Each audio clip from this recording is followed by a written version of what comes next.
Yeah, baby. All right. Welcome, everyone, to Of the Publishing Persuasion. I'm Angela Montoya, author of Sinner's Isle and A Cruel Thirst, and I am here with Melanie Schubert, author of Severed Cape from the Castle of Horror anthology. Yes. Melanie, how are you today? I'm damn good, my friend. Damn good. Now, before I Good. forget, I have a really important question. Are we Uh-oh. not going ahead with the bangs? Oh. I don't, dude, I don't know how to do this. They're driving me insane. No. The reason I ask is I had guessed they must be driving you insane because anytime I've seen you, they are Yes. brushed back, they are slicked away. I felt that you had the fury of bangs, and I just had to ask. I really tried. I hate it. I hate it, Melanie. I hate it so much. I don't know why I could just tell. I could tell in your photos that you really hated them. Yeah, I don't know how to and okay, this one I can do okay on this Yeah. side of my face, but this one I don't know how why it she just won't. No, it's not happening. Okay, but the thing is, you cut them at a like maybe I'm not up to date with trends, but aren't don't you cut bangs to wear a fringe? I don't know. You cut them I at the length where it's already kind of growing and tucking away. That's why I was yeah. like, they're probably driving her nuts because it's just gonna fly That's in your eyes. I have to because my sister does my hair and Dang it. I have to wonder like what did I do to her that day? That was Because sabotage. I think she acts because we were chit-chatting and I think she got distracted and I think she cut too short on not on purpose. I think because I could see it in her face. She kept as she was styling it, she kept like trying to pull it down. That's the And sign I've seen when they do that, and you're just like, yeah. damn it. Yeah. That's why I shouldn't have gone to Just Cuts instead of Bieber. I don't, that doesn't make Yeah. sense, but we've got like, No, it doesn't, but I'm laughing anyway. But yeah, I don't know why she did me dirty, but it's okay. I'll forgive her. I'll forgive her it's giving this time. like evil stepsister vibes with like, she's like, she's too beautiful. Yes. But what happens is every time I go in to get my hair done, we just chat about childhood trauma the Oh, I entire love time. that though. Yeah, so that's probably what was happening there. She was probably remembering Mm. me bullying her as a child instead Oh, what of, was that dynamic? Were you the power player, the bully, nothing yeah, to the well, air?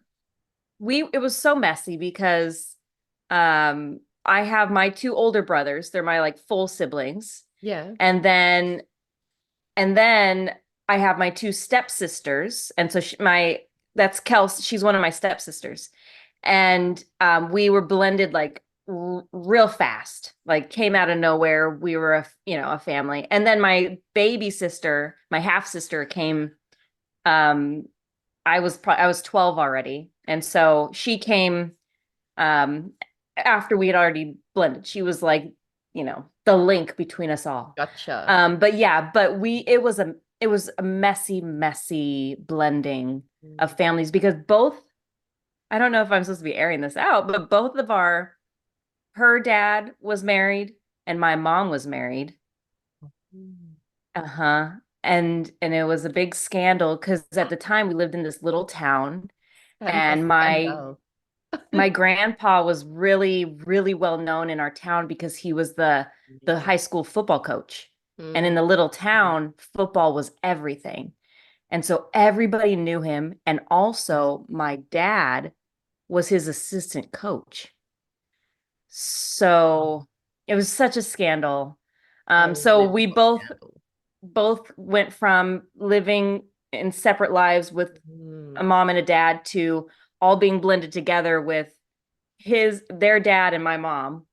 I honestly thought it was great. I was like, yeah. I was like, I've got sisters now. Um, but yeah, we were always fighting also. Like Mm. we were it was bad. We battled. because the second youngest from me were really close in age. And Oh, so we would just duke it out. Like if we got mad at each other, we were just like on the ground wrestling. And then really? and then her younger sister would jump in. So it was just like a rah, like, but we had a great, it was great, but I also love it. traumatizing. Yeah. Yeah. Um, So yeah, here we are. And so thus the bangs. it all makes sense now. Yeah. You She's pinned her still mad. down and farted in her face one too many times. 100% I probably did. I love that you just like physically wrestled each other to the ground. That's Yes. America for you. It really was. It was, it really was. It I'm was, what sorry. was, No, no, go, go. well, let me tell you something else strange, okay? Again, we were in a small town. So I Oh. already knew their mom was best friends with my best friend's mom. So like we were all really connected in a, Mhm. in a small town way. Yeah. And so on the weekends, you know how like well, for, broken up families, like on the weekends you stay at Mm. your dad's house or at your mom's house or whatever. So on the weekends, the girls would go to their mom's house. I would go too for some reason. Oh my gosh, did you get along? Yes, we got along Okay. so well Oh, because bless. we would just talk bad about my stepdad. And so we got along great. So Oh yeah. my gosh. Um I guess No, I shouldn't have aired all this out, but it's, air it it's out, common baby. knowledge. It's been Air. what? It's been 30 years. It's fine. Exactly. Yeah. Exactly. Let it Yeah. air. No, it's like, Yeah. I grew up in like a really small church and like the scandals when it was similar, like somebody wound up marrying somebody else and it was like it was just Oh a yeah. scandal forever. Like people Yes. never stop talking about it. So No. might as well air it on the podcast. Air it out. Yeah, it was a lot because it became like too much, I think, for my mom. And so she Mm. wanted to move, her and my stepdad. So they just took me. I was the only one. And Oh. we moved to like a big city. And so here I was at like 11. And before, like I said, it was a small town. I, Yeah. believe it or not, was like the brownest kid in my small Real. town. Yeah. It was like the only Hispanic kid. Real. And so then we moved to the What big town city. was it? It's just actually I still live in the area now. Oh, we don't have to, It's we won't. it's much Yeah, bigger yeah. now, but back then, yeah, it was really Mm, like it's still pretty, in certain areas up mm, here in Northern California. It gets a little mm. sketch. California's rather good, but there's still little pockets here and there. But Yeah. um, but yeah, so I went from this small, tiny town Mm. um to this big city Wow. and like San Francisco, so it's a big city and or that area, the Bay Area, and I was so scared and Oh. and I don't know, I didn't know how to socialize very well. I've never been great at like making friends, so my mom made friends for me. Oh, She went to like our did apartment she? complex. Yeah, she found like the meanest, scariest girl. Oh my And gosh. and she told her, hey, my daughter, she doesn't know how to make friends. Like, can you be her friend? So the girl took me under her wing. Little did I know she was like a hellion. So I joined the school No. that was, grade 6, 7, 8. So it's, junior high. Shit. That's a And she was savage the big age. kid. That is I Yes. also had a, what did you call it? Hellion of a friend at that Yeah. age. They're the ones to have though. Like Fuck. she was at the oldest grade and I was the youngest grade. And Yeah. she literally like bullied the whole school to not like be mean to me. And it was great. So thank Oh, you. she was on your side. She was on Thank my the side. heavens. Okay, I Yeah. thought this was gonna get dark. I No, thought she she was bullied you. no. She The was your girl, my helper. mom, yeah, my mom convinced her very well. And thank you, Jennifer Tyndall. I still appreciate you. I'm sure you're somewhere good, I hope.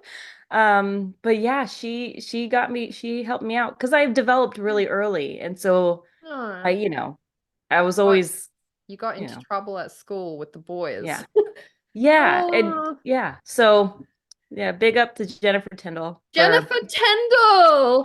Yes, Hen. No, I thought you were gonna say you got bullied for her. I was feeling all mad. That's no, so no, no, sweet. no. Like when you find those people who are like mentally mature for their age and they understand how to like keep Oh other yeah. people in line. That's so precious, actually. Yeah. Well, kind of. Jennifer, her she lived with her brother Mm. in the apartments, and her brother was the like the local drug dealer.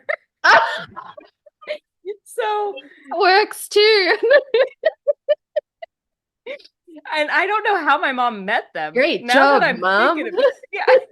So, Oh, so they kind of got you into trouble as well. Like yes, yeah. it was just a naughty group of friends, like a Yeah, I rat pack definitely roaming.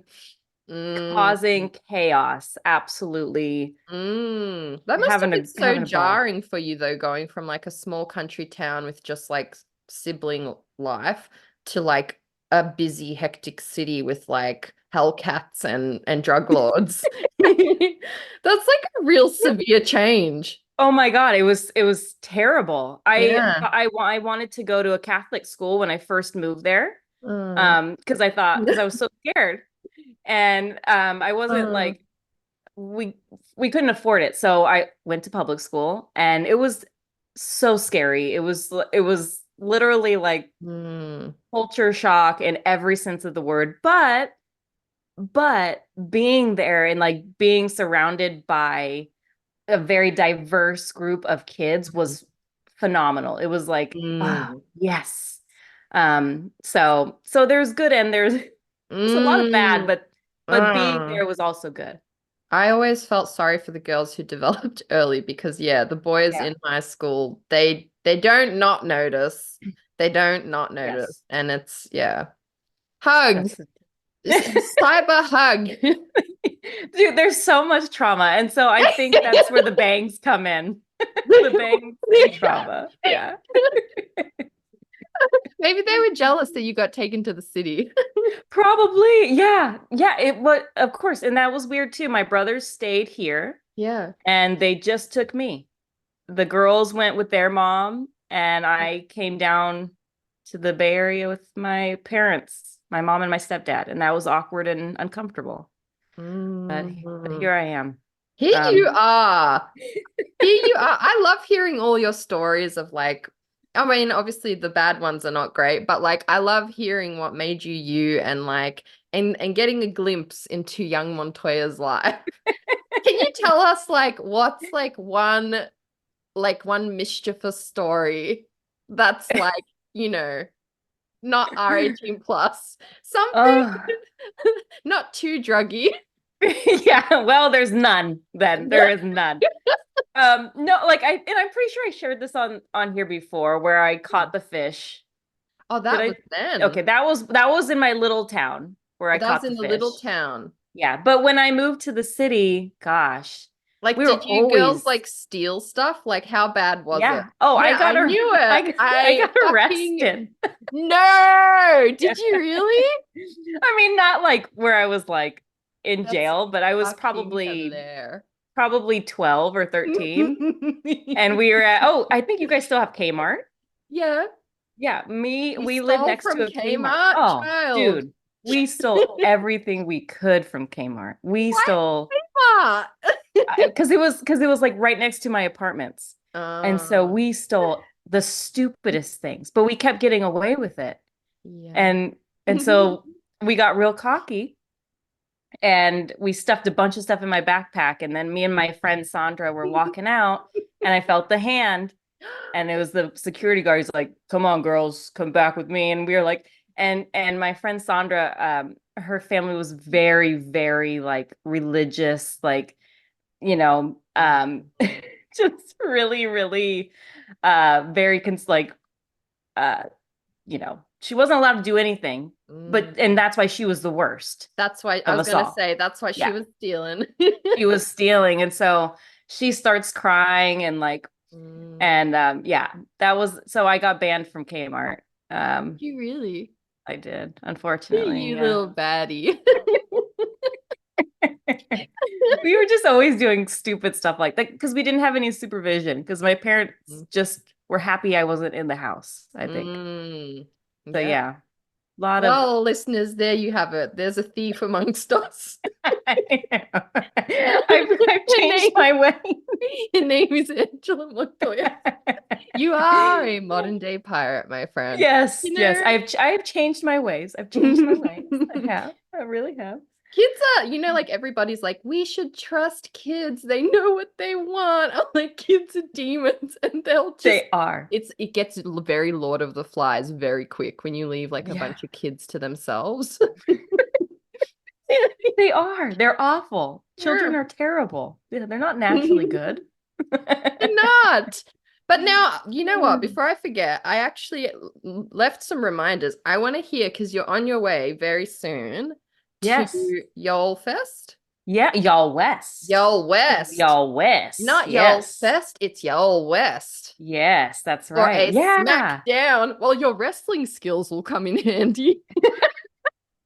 Yeah, you're right. You're absolutely right. You are 100% right. I'm ready for this. Yeah, it's gonna be really, it's gonna be fun. I'm gonna fight somebody, I think. I'm probably gonna, and I'm gonna win. They don't even know they're dealing with Quick Fingers Montoya. They have no idea. They have no idea. They see this, they think the face of an angel. Little do they know. At 12 years old, I was doing hard time. Yeah, no, but SmackDown. So y'all West is a like really fun book festival. I went to Y'all Fest. Yeah. In November. So Y'all West is the sister to that one. And it's down in Southern California, and it's just this big, amazing young adult book festival. And so yeah, I Ryan LaSala, who everybody loves and adores, who we've had on the show, was gracious enough to ask me to co-host with him, which is wild. But he like, and he's put the whole show together. I'm just amazing. He's so funny. He's a genius. He's an absolute genius. And I've just added little bits here and there, and we've worked on the script and we've started to record things. So we go, it's what we're doing is this thing called a Smackdown. So it's pretty much where we have authors come up on the stage and they play games against each other, and it's just like a really fun time. So yeah, Ryan's got he's got a whole theatrical production ready to go. And it sounds like an episode of Drag Race. I'm very excited. Yes, are they gonna record it? Are we gonna be able to see it if we're not there? I don't think they will, but I'm sure people in the audience will. Because I know like our buddy Gabriel Torres will be there. Yay. I know like Camila Cole will be there. Yay. Yeah, like a few friends we've had on the show. I'm drawing blanks right now. I apologize, but no, my brain stopped working. But some friends of ours will be there. Oh, Gretchen will be there. Yay. Yeah. How yeah. fun. So I'm sure we'll have some little clips here and there pop up, but I'm excited. It'll be fun. I want to see all the clips. And you know what?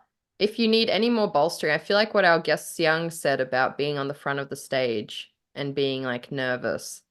Like seriously, listeners, listen to that whole episode because like a lot of the real gold nuggets were towards the end. But like I was thinking of both of us then, like, because I know we talk about that a lot, like doing some of these things that seem like something extroverts would do. But like it's hard. But I also feel like what he said was so powerful, like about how, like that's something that helps me do it. Our audience, we're all like, there was 2 extroverts in that crowd. And like that tends to be the case in book stuff. Yes. Oh, I'm honestly, I'm totally gonna go into it with that mindset. I love that he said that because it's freeing. Because you're just like, oh, you know what? I'm with my people. That's exactly, there was this sense of relief in me when he said it, because it's like, I try convince myself of that all the time to do these things. Yeah. But to like hear other people be like, who you're meeting for the first time, and they also have been on this whole journey and doing that as well and being vulnerable about sharing it. It's just like a breath of like, oh no, like I really am like safe and welcome and seen in this community. And it's so much more than I ever expected coming into this. Mm. It's hard to hold on to. And I think that's why we both want to watch it back, what we Yes. recorded again and again, because it's so hard to like undo the opposite brainwashing messages we've received growing up, which are quite Mm. different, But yeah, just a breath of fresh air, eh?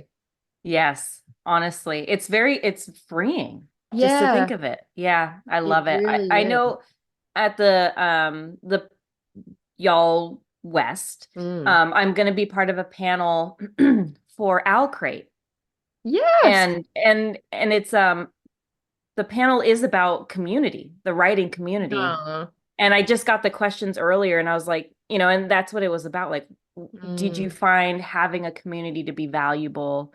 Why did you, seek Mm. people in the writing community? And all of the questions, I was just thinking, like, ugh, it's the best. Yeah. Like building a bunch of just little introverts coming together and, bearing our souls is so special. I mean, and we'll Mm. allow some extroverts in every once in a while. We will. We need a They're few allowed to. Yeah, extroverts. we They need like, them. yeah, yeah. They're the early verbalizers. They just like they start the train in motion. Yes, yes, yes. And that's what like Ryan LaSala, 100% of just like Yes. and Katya, Oh my God, where they're yeah. just out and about and they're bringing people with them. And Mm, I love that. I love that energy because some yeah. of us little souls need somebody to just drag our asses out. Right. I love when a like self-aware extrovert adopts me. They have to be Yes. self-aware, otherwise it's terrifying. If they're not self-aware, I'm like exhausted within 2 minutes. But if they're self-aware, they make space for your like, I don't know, quirks. Yeah. Oh, that's good. That's true. Yes. Well, I'm so That's true. excited for you to go, and I feel like anyone who gets to see it is blessed. So, listeners, if Best. you're in the area, go support our girl. Go support our Yes. Ryan Lasala because we love him as well. Yes, we do. Any Cruel Thirsts or dare I say Sinner's Isle updates that you want to share? Well, okay. So, I got a stupid bangs. I got a I hate them. Damn it. Just time to get a cute bobby pin with like an apple on it. Oh, that's better. Just let me Yeah, just that works. I Give don't know yourself how like to a do little it pineapple, in Croatian we say like a little trodak. like that. Yeah, give yourself a And little yeah. trodak. Anyway, um stupid things. No, I think for Sinner's Isle, nothing really much is happening. Um people are just slow like reading it and Mm, hearing. It's been fun hearing feedback and stuff, so that's always fun. Like it's always yeah. there. Yeah. um like I did get, to be very very honest, I got my royalties report for A Yeah. Sinner's Isle, and I had been avoiding looking at the numbers, the sales, all of that stuff, and probably for good reason, because Mm, it wasn't great. It mm, wasn't mm. bad by any means. Like it's slowly building momentum and being Yeah. sold. Mm. But but yeah, I'm nowhere near where I was hoping sales would be. But I like, and I was talking actually to Ryan about this, and he was Yeah. just like this is your first book. Yeah. I was gonna You're say fine. Yeah. exactly. That's the right attitude to have. And like the thing about a book is like people are only just finding it, as Yeah. well. Like it does take a while for it to start to kind of gain that momentum. And I think you in particular, I never worry about you. You're always doing the work. You're always like feeding the garden, and I think sometimes like now that we're in the garden metaphor, sometimes there's long winters even though you keep watering it, but you are Mm. constantly doing all the things. So When there is a spring, your garden will bloom. And now I've been watching Bridgerton, so that's a really weird metaphor. I've brought up. I'm sorry, cancel me.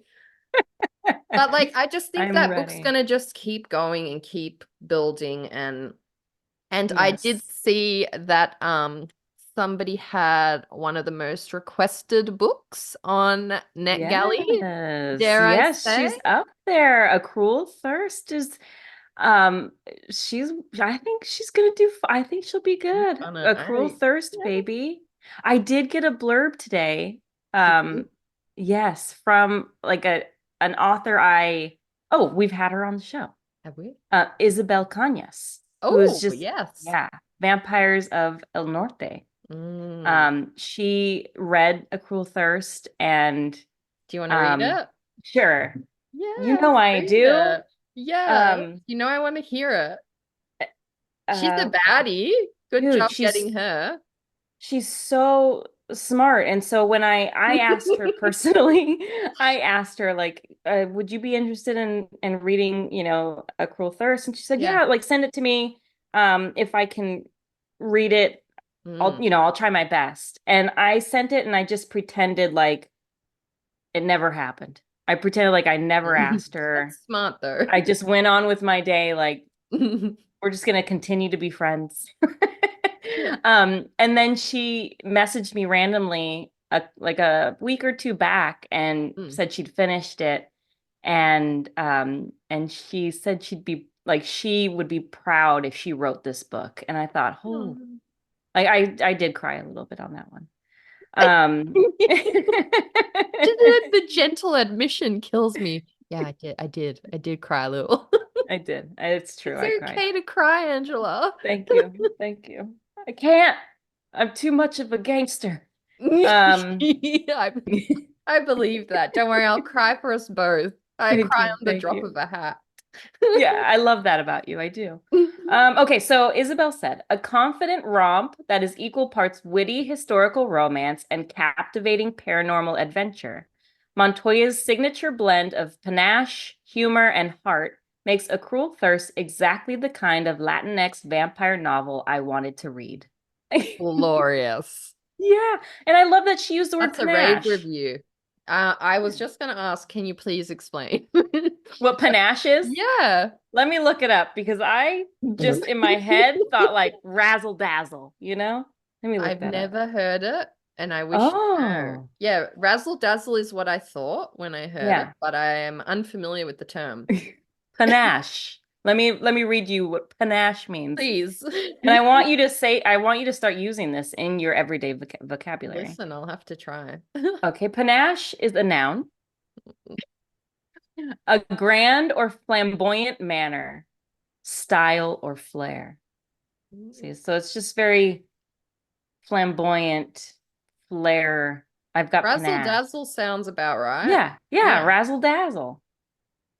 Oh, Yeah. So that's what panache means, everybody. excellent. We shall Yeah. induct it into, like, we can maybe finally retire cloaca and give panache a go. Panache. I don't know if that tops No, Waka though, but it really doesn't. I don't know if there's too It's much that can There's not too top much that. that can. Yeah. That's Well, a okay, I glorious wanted to review. it is. I do. Thank you. I appreciate it. Thank you, Isabel. I appreciate it. I wanted to talk to you. Are you caught up on Drag Race? Oh, yes, I am. Did you Okay. finish it? Yes. Okay. Spoilers, everybody, if you Spoilers haven't for Drag watched Race. it, like skip ahead, I don't know, 10 seconds. Okay. Okay. How are we feeling? What do we think? We So so happy? happy. So Yes, happy. Are you not? I am. I'm Here's let me so let me happy. let me explain my thought process here. Okay, because I feel like you Okay. have thoughts. I have many thoughts. I feel like okay, and I'm going to link this to writing, Yeah. okay? I feel like in the interview episode, Mm. where they were like talking to the queens and they were talking about their history, the backstory, and Nymphia like finally opened up about Yes. her insecurities and all of that. And Sephora, who's always great, really Mhm. spoke about her family. Plain Jane, who was, Sephora. what did I say? Sephora? Isn't that a Oh, makeup company? yes, I keep calling her that. No, it works. Um, It works. Saphira. You know, they both opened up, Yeah. but Plain Jane, who is my favorite queen, did not, and she didn't want to. Yes.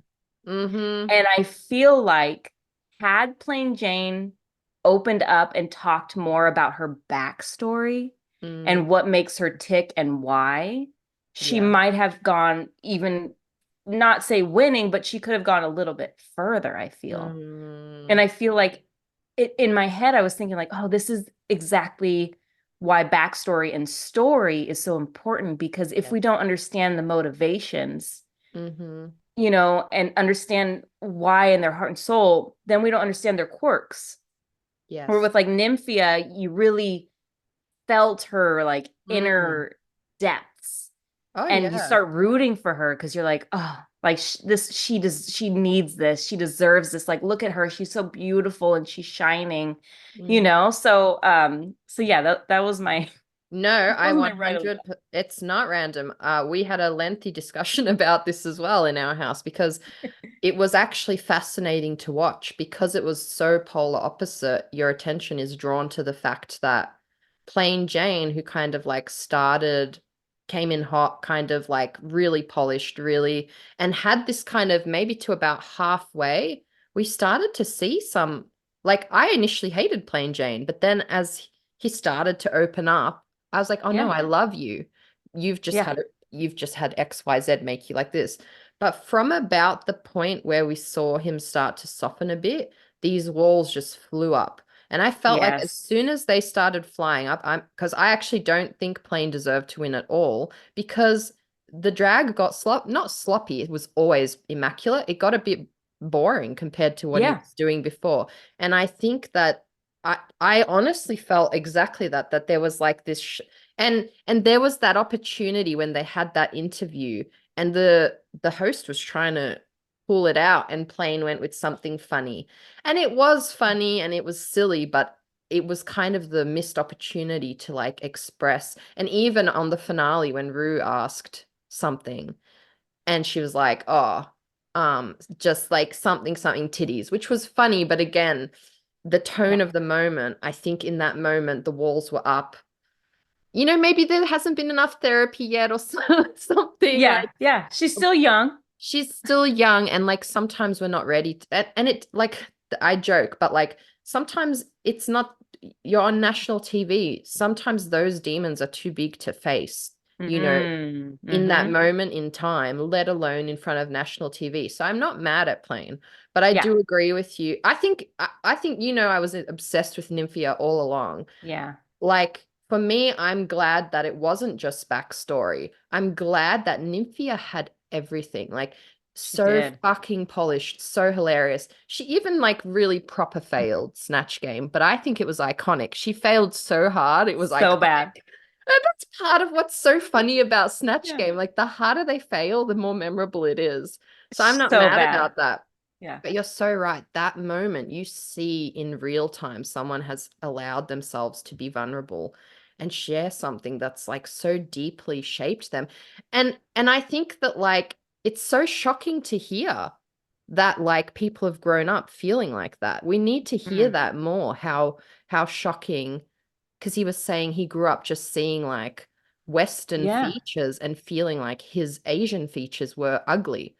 And I'm Right. like, he could not be like more beautiful. Like Stunning. he's so looks like a little K-pop queen, you know? Yeah.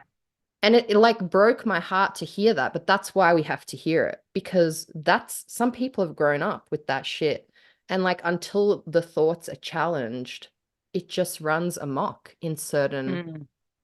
spaces, you know? So Yes. no, Yeah. but It was, yeah, like we could talk about this I for know. a long I know. time. I love Nymphia win. I love Saphir too. And I honestly I figured she was just gonna win. I figured she was a shoe-in. A slew foot You. in, shall A I say. slew. I really thought she was it. But for Mhm. me, Nymphia like exploded in those Yeah. last few episodes. She's so stunning. And the finale murdered it. Yeah. Absolutely She came and she left no crumbs. She murdered it. But Yeah. maybe it's that thing that, again, we were talking about with Siang, where sometimes it's so frightening to show that true vulnerable self. But once you do, I feel like there is a power that comes to you that's like nothing else. Because no matter Yes. how frightened you are, if you have shown that and it's been received well, or even if it hasn't and you were like, well, I did that and I still like fuck everyone, like I'm still cool. If you did it Yeah. and you felt a sense of peace letting go of it, you're unstoppable. And I think that that's how it reflected in Nymphia's final and ultimate win. Yes. Wow. That's Yes. connoisseurs of Drag Race. I'm Yes. so happy that you find so much joy in it as well. Oh, Like, I do. I love it. It's changed my life. It's changed me. yes. We've Well, got 3 minutes, so we yeah. better like read. Speaking of this amazing guest who we've not been able to stop gushing about, Yeah. I will read Siang Lu's bio. Oh my gosh, if he does make me an incan, I will faint. I pray I guarantee you he's gonna figure something out for Oh, you. bless. I Yeah. wouldn't even expect that. But anyway, this amazing guest, Siang Lu, we're so lucky to have him on today. It's actually his launch of his book, Ghost Cities. So, yes, Siang Lu is the author of Ghost Cities and The Whitewash and the co-creator of the Beige Index. The Whitewash won the ABIA Audiobook of the Year in 2023 for its audio adaptation, which starred a large and diverse cast of 14 actors. It also won the Glendower Award for an emerging writer at the Queensland Literary Awards and was shortlisted for a New South Wales Premier's Literary Award. In 2023, he was named one of the top 40 under 40 Asian Australians at the Asian Australasian Leadership Awards.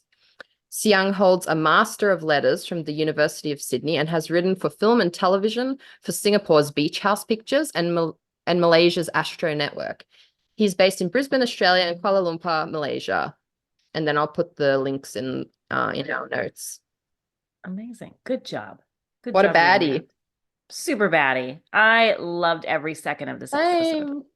Same. So many wise words, so many healing words, and just like, yeah, vulnerability that like allows us to feel like less alone in this world. That's what I'm realizing. Like it's like kind of frightening to be a human and to live this life. And like when you have people who like actually don't put up all those walls and they're just like, here I am, you feel so much less alone in life in general. And it's such a beautiful thing, I think. And he did that. And it was just glorious.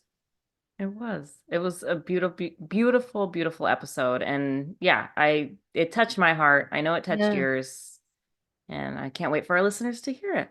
Yes. I'm working on something fun today, side note. It's going to cut us off, but Yeah. before it cuts us off, I have an artist starting on a Severed Cape art.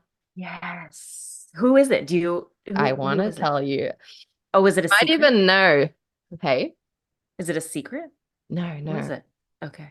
no, but I just wasn't sure if I'd get her. Do you Oh. follow Jen Azantian?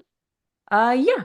Yeah, she posts a lot of art by one particular artist, which is where I first saw this artist. And I kept seeing these amazing artworks, and I was like, oh, I love this art. I love this art. Anyway, so I've been seeing it for a while. And then when I was looking for an artist and it was a bit dark for Riley, which is totally understandable, I knew it might be a bit dark for like our Disney queen, but I shot my shot, you know? Yeah.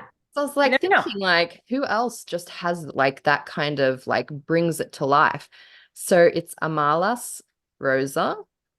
So I think she's actually one of Jen's clients, which is why Jen posts Oh, about her so much. cool. Amalas Rosa. Okay. Rosa. Dude, her art is epic. So she's starting on a piece for me this week. Ooh. I'll send I'm you a screenshot. But yeah. Yes. Do you have any like sketches so far?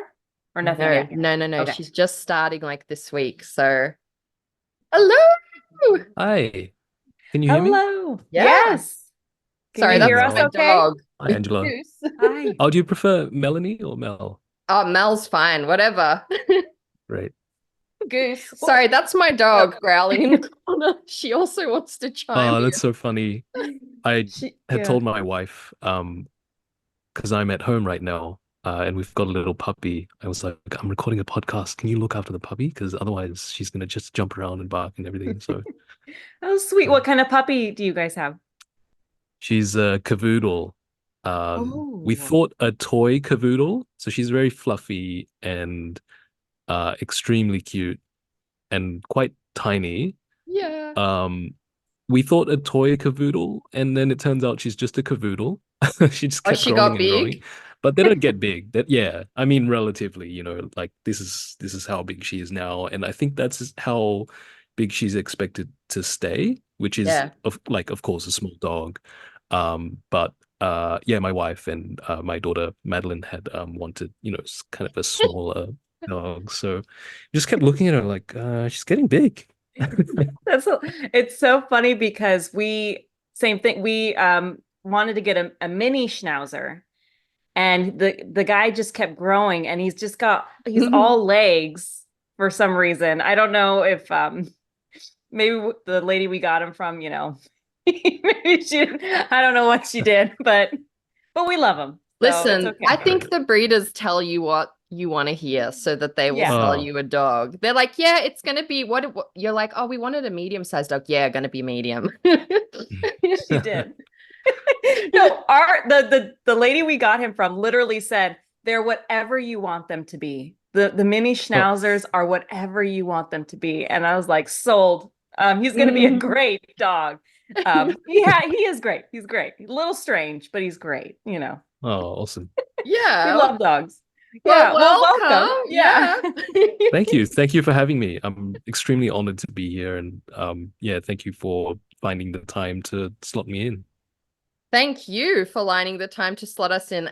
Am I right in thinking that today is the release date for your book? Yes, yeah, it's the actual release date. I sort of forgot actually. So I was at a friend's book launch last night, and we were just chatting in the bookstore, and someone was like, "Hey, your book's on the shelf." I was like, "That doesn't make sense. Like, why would that happen?" So yeah, you completely lose track of time. But yeah, apparently today. So yeah, fingers crossed they're in more bookstores. But here it is. Yeah. Super Oh psyched. my A gosh. gorgeous cover. Ghost It is a Cities. gorgeous cut. Congratulations. Oh, Yeah. That's thank you. amazing. Oh my gosh. Yeah, the cover is really, really cool because when I went to look at your website, that was the first thing that popped out and it looks amazing. I mean, it's like hauntingly beautiful. So Mm. Oh, congratulations. thank you. Thank you. What an exciting time. Well, thank you for taking the time to be with us on this very special day. Well, we want to get into the hard-hitting questions right off the bat. These are some of our favorite questions to ask. The first one is, what is the strangest thing you own? It's on my shelf actually. Huh? Ooh. I'm not sure if strangest is the right adjective, but it is the most unique and perhaps the most treasured thing that I own, or perhaps that I could think of. But it is, well, I'll show you the box, Ooh. Oh my right? gosh. Is that an And old inkstone or something? yes, you're Oh my God. absolutely correct. So this is, might sort of show you this part first. So on the Ghost Cities cover and on a lot of traditional Chinese art, you'll see these red seals. Mm. And they're essentially, well, what I thought was the artist's signature, but I turned out to be completely wrong. They're the signatures of the collectors who collect the art. And there's a conversation in the book about that, which I think is sort of a favorite scene of mine, because there are two characters who are kind of crossing a cultural divide. There's sort of someone who's coming from more of a Western perspective, which is, it's a dumb analogy, but what if like collectors over time, whoever owned the Mona Lisa just kept like adding like stamps to the Mona Lisa, like that would feel to me initially thinking about that like vandalism, right? But the Chinese way and the Eastern way is really that it's like sign of deepest respect to the art. So, a collector who might have thousands of these sorts of paintings in their collection might actually only ever add their seal to one or two pieces over their entire lifetime, which means this is my most treasured artwork. And there's a lot to unpack there, and I'm probably not the right person to explain it. But I think it's really special because it in fact adds to the art and becomes part of the art. And so it's called the living art. And yeah, I mean, you can just sort of imagine a piece like that, particularly famous and treasured piece, actually being fundamentally different 300 years ago from now, and 300 years from now, if we're lucky enough to still have it. So that is kind of the basis of that, and I got really obsessed and interested in that stuff. The person that explained this to me was actually a really dear friend of mine, who's a professor of Confucian studies in Hangzhou in China. And he could see that I was like extraordinarily into this and just had lots of questions for him. And the next time that I was back, he'd sort of gifted me this amazing seal, which is a one of a kind. And so you can see like these little red flecks here. That's chicken's blood. It's not actually chickens, but they're not particularly valuable in the sense of like it's not really like it wouldn't go on the market for like thousands of dollars or anything like that. But they are rare in the sense that there are only two places in the world where they can be mined. And so these stones have their own personality and their own unique attributes. I'm in fact monolingual, which is part of the joke of Ghost Cities. But so I can't really read this, but this part here, I'm not sure if that's coming through. Okay, here I'm extremely bad at Chinese. But that is basically my name and then signature. So there's there's three characters represent my name, and the fourth represents the signature, and it's a really treasured thing. I also have incredibly bad handwriting, so it really helps when like we do book signings and things like that to just sort of have the stamp and the seal. And it's just this special thing that a lot of people remark on and that I feel really privileged to sort of have and be part of.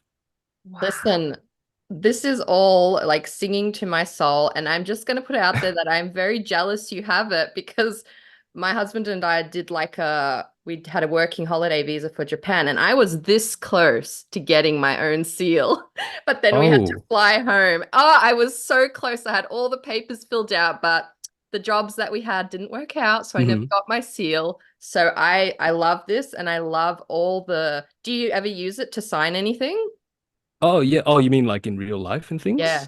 No, not really. I think it's more special if it's sort of an artistic author thing. I think seals are like legitimately used in that way in Asian countries, but I sort of don't want to get into a situation where I don't know, like I'm applying for some, whatever, and they're like, this is a JPEG, like if you've just, you know what I mean? Like, so, yeah, it's interesting, but now that you've said that, I am going to write down Melanie Schubert Chinese seal, and I'll find a way to get one for you. Oh, bless! I would live for that. It still pains me that I missed out on one. That's so sweet. I mean, yours is a work of art. Like it's made of like some magical stone.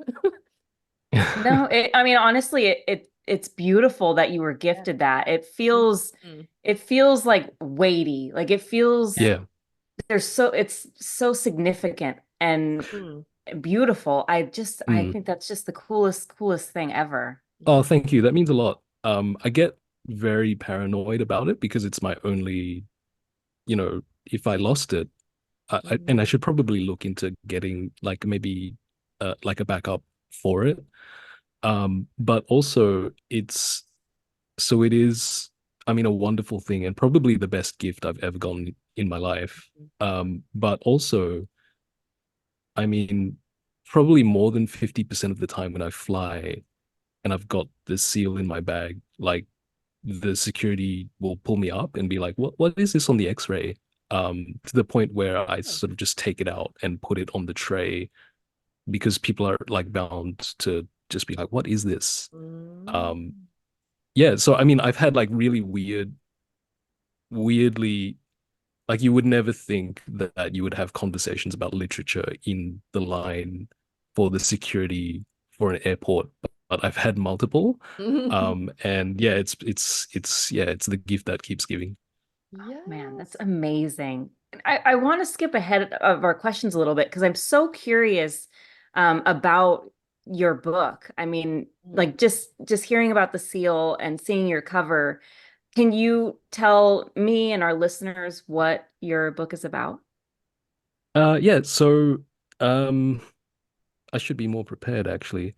Um it's it's so Ghost Cities is about many things, but I think where I always like to start is it's about a young Chinese Australian man who is called Xiang, spelled slightly differently to my name, who works at the Chinese Sydney consulate as a translator, but subsequently gets fired from his job when it's discovered that he's in fact monolingual, like me, and has been relying on Google Translate to do all of his job. Okay. So there's humor in it. I think few people have called it absurd, I which is love that. fine. Yeah.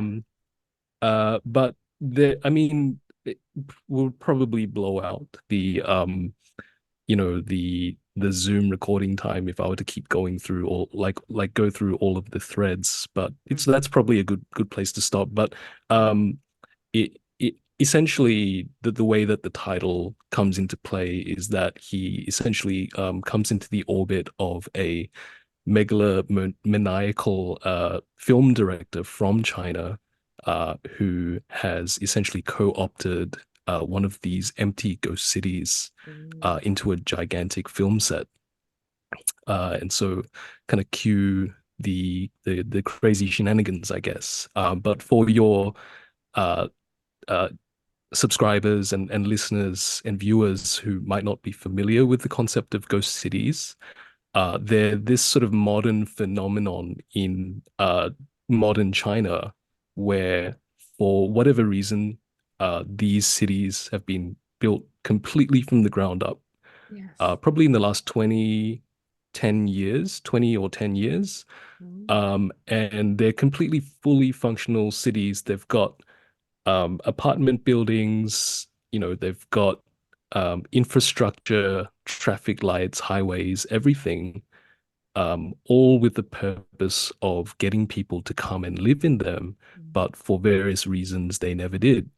So Mm. what you have is like multiple, I'm not entirely sure the number, but I would say dozens of these huge cities that like are just essentially empty. I mean, you've got a few people living in there, and that's an interesting thing as well in itself, which is that a lot of these citizens that do live there, the few that do rather, are essentially the displaced villagers who used to live there, who had to give up Wow.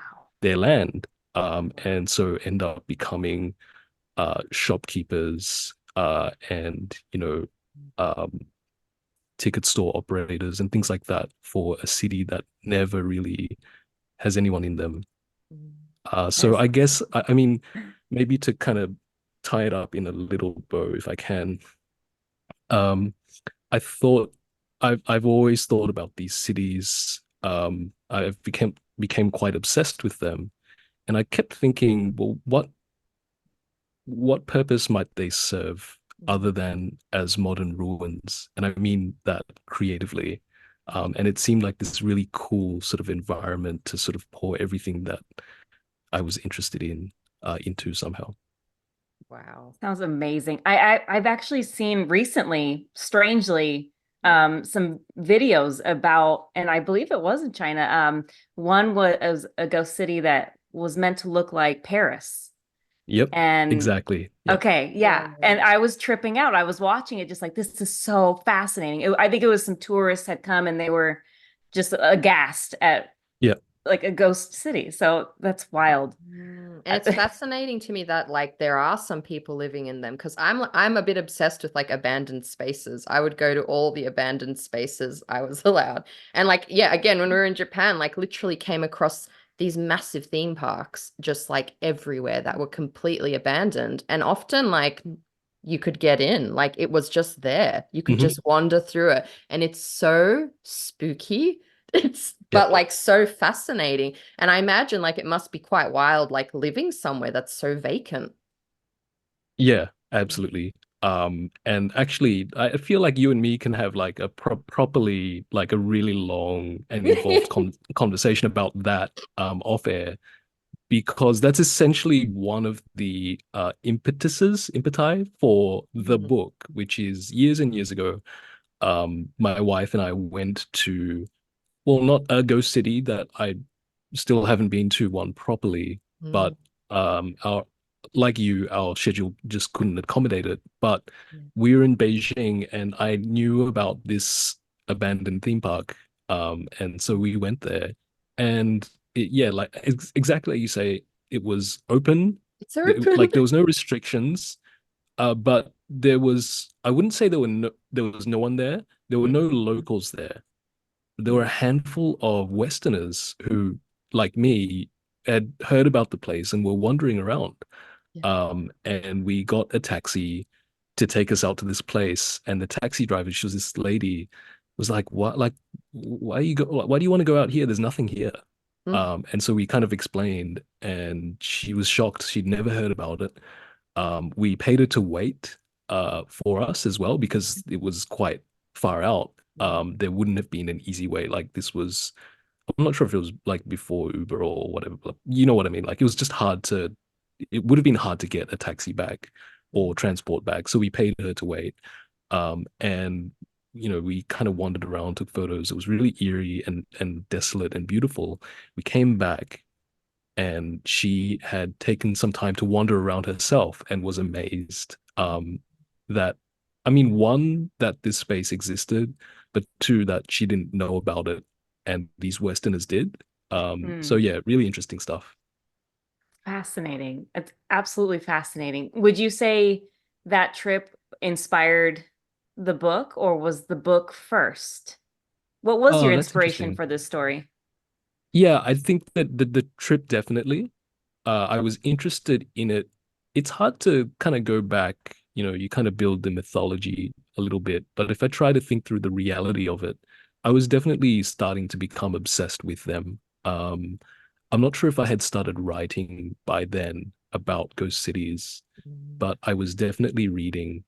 And one interesting thing that actually became quite intertwined with my trip there was I was reading, weirdly, John Milton's Paradise Lost. Mm. I tried it a few times, and it had never really stuck. It's, you get encouraged to read the classics, but they don't, like, you're kind of doing homework. And for whatever reason, it did stick that time. And I think it's because I realized this book, and sorry to go on a strange tangent, but this no. book is designed to be read aloud. It's like Mm, it's partly oration, right? Because it's written in this beautiful blank verse that is epic in scope, but also really just in terms of language, really wonderful. I'm not saying anything new, but it kind of clicked for me. And so I was reading it, in these airports in China and in the skies above China. And there's this bit where, the devil takes what is described as the second Adam, but that's basically Jesus, to the highest mountain to tempt him and say, here, like, look, all of these things, like all of these lands will be yours if you just join me, kind of thing, right? And I noticed, and other people have noticed as well, that um, as Milton is listing all of the lands and all of the kingdoms, he actually lists China twice. Mm. Once as Paquin. I'm not sure if I'm like pronouncing that correctly, but that is the ancient term for that has now become the modern city of Beijing, so Peking. And the second time is Cathay. Um, and so, like an ordinary person would probably just, if noticed, would probably just go, well, that was a mistake. But my thought, and like a few other people, I've Googled it since, subsequently, came to understand that, well, Milton was actually a noted geographer. Like he was really, really like deeply studied all of these things. And it was like, this is a really dumb idea, but to me, like there are some books that sort of acquire the status of myth, right? Like Ulysses and Paradise Lost, and all the classics.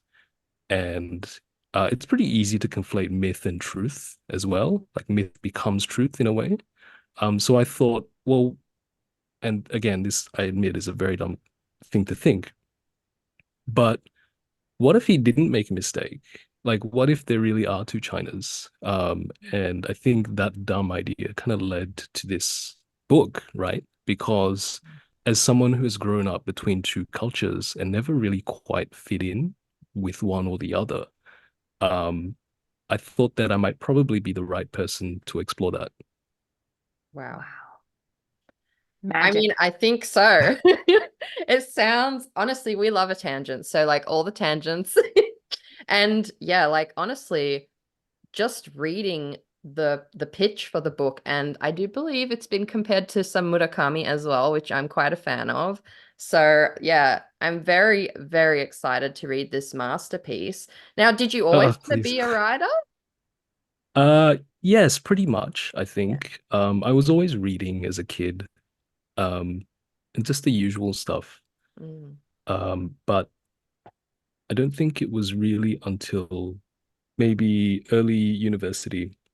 Um, you're you're 18, 19, you're kind of adrift. You really don't know what you want to do, only that you don't want to do various things. And for me, the things that I didn't want to do were the things that I was enrolled in university for. So that was pretty challenging. And instead of going to classes and lectures, I would just skip going and I would just hang out at the bookstore and like read books all day. And I think that's probably where it started in earnest. Obviously, I think, the standard cliche of you take one creative writing class and you're hooked. So that definitely happened to me as well. That's so cool. Yeah, I could see you just ditching class for sure and being in the bookstore. I love that. The I true can yeah. education. Yeah, 100%. Now, what was your journey to publishing like? Did you, write the book, query the book? Like tell us a little bit about your publishing journey.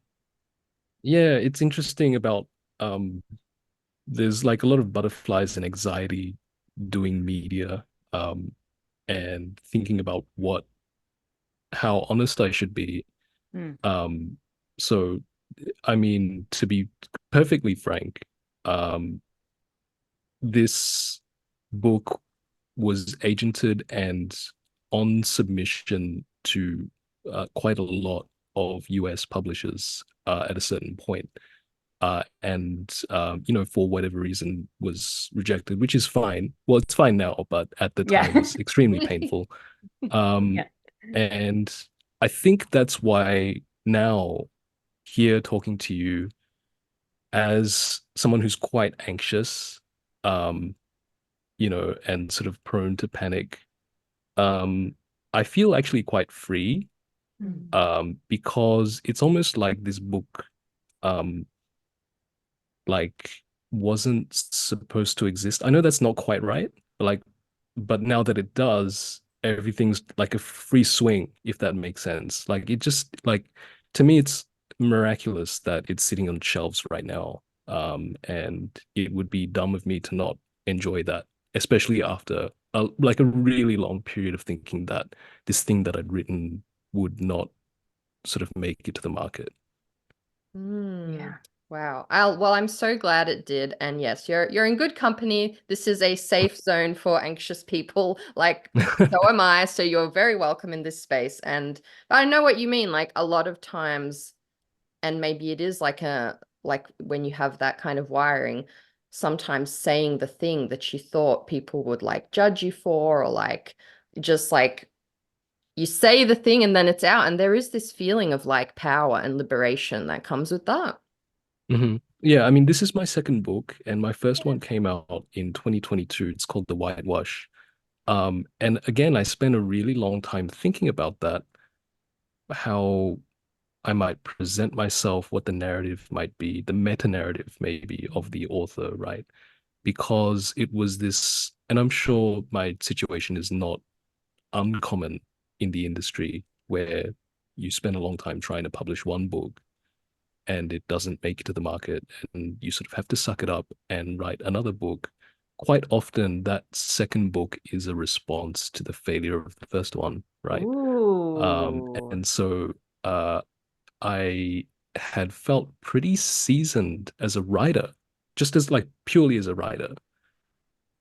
And then it was this interesting thing of the, you know, the dominant sort of form of interview being, well, what's it like being a debut writer? What's it like being a new writer? Um, and it was kind of like, I don't think I should be showing all of my scars here right now, right? And sort of maybe holding back a little bit, and definitely practicing gratitude. But I don't think it's very useful, say for a debut author, to dwell too much on the books that didn't make it.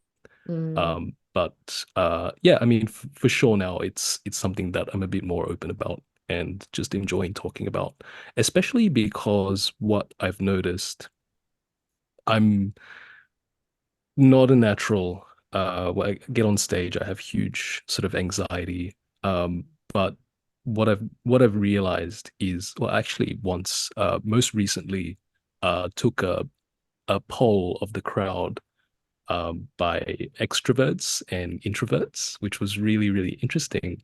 mm, I think it was a crowd of about 40, at this one panel, which I was presenting myself, which was a bit scary. mm. Um, but by the show of hands, the extroverts in the crowd, there were only three. And everyone else was like me. Yeah. Um, and I said, well, then picture yourself on stage, Mm, like right now, like me holding the microphone, kind of not wanting to be here, like definitely wanting to be here, but another part of you not wanting to be here at all. And I could see a lot of sympathetic faces. And in fact, after that workshop, uh, almost half of the people came up to me afterwards, either in person, many more by email, as is the introvert's way. Yeah. Um, and you know, I felt almost that there was this, maybe this is the way forward for me, just to be open about the things that I struggle with, and Yes. maybe have people sort of like-minded, connecting with this idea of um, pursuing the thing that's hard and sort of pushing through failure. Um, Yes. you know, we often like to hear about failure and overcoming it, but only from people who are successful, which I think is a really, like, that's fine.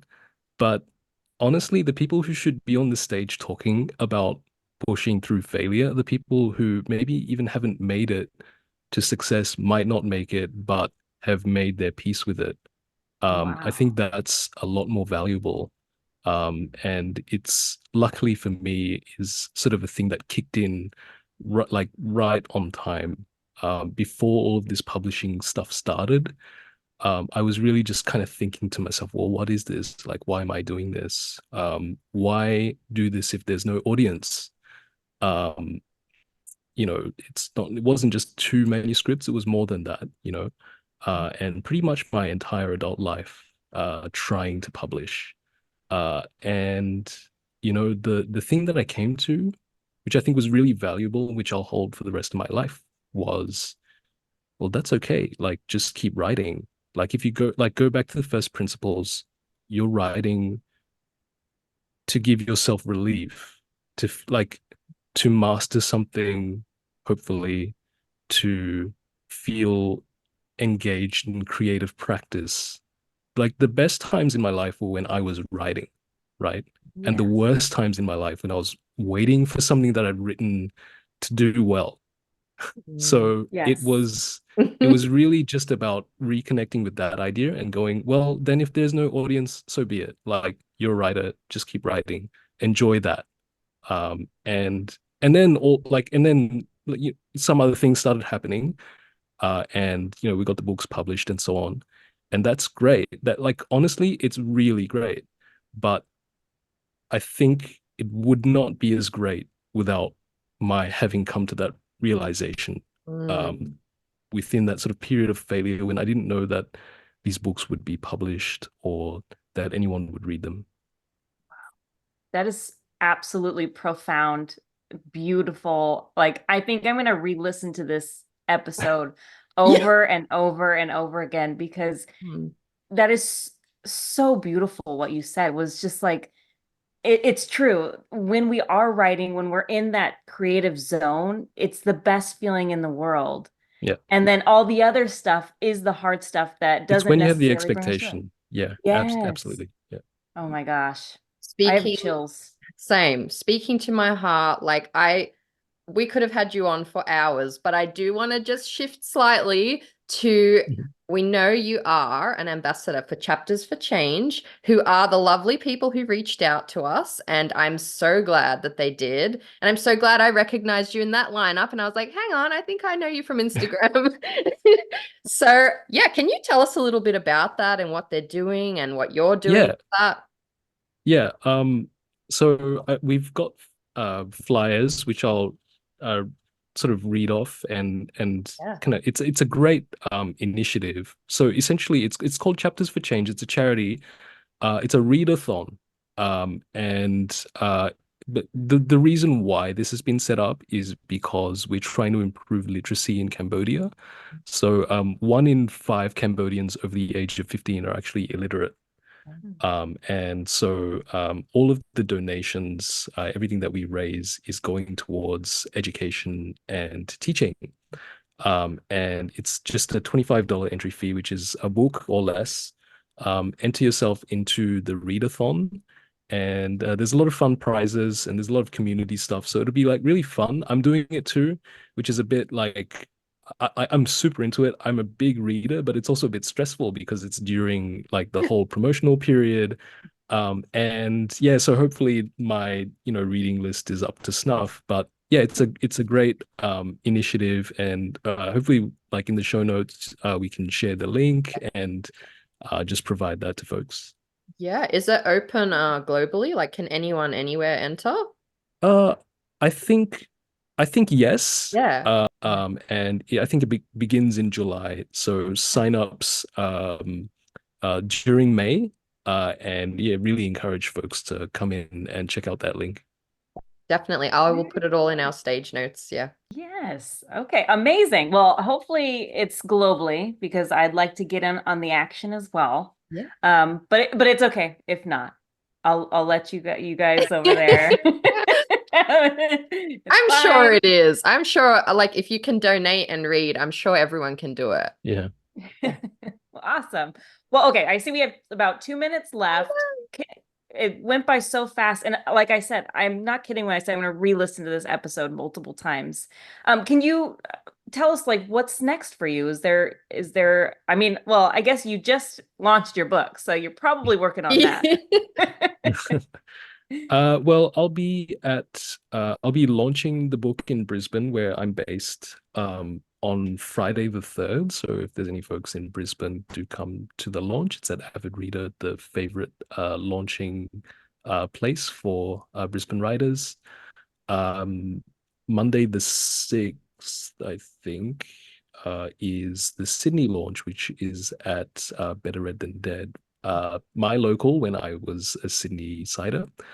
And then the following weekend, I'll be speaking at Melbourne Writers Festival, which is really exciting, with the amazing Laura Jean McKay. She's written an excellent book called Gunflower. I'm really excited to speak with her. And yeah, just at like various writers' festivals throughout the year. Very cool. I'm excited for you. Melanie, are you going to head over to I am now. I am Yeah. now. I was looking for a good reason to get me going back to festivals because I had a stint where I was like religiously going and then I haven't been in a while, but I think this will pull me out of my cave. That's Oh, it. cool. That's It'll be it. awesome to see you. You got to go, Melanie. Now it's happening. Well, thank you for joining us and just Yeah. laying down the knowledge, the wisdom. And I honestly am so excited to read your book. So congratulations on everything. Thank you, Angela. Thanks, Melanie. No, it was so great to have you on. True honor. And yeah, we're cheering so hard for you and like happy release week. Happy Yeah. release Oh, thank day. you.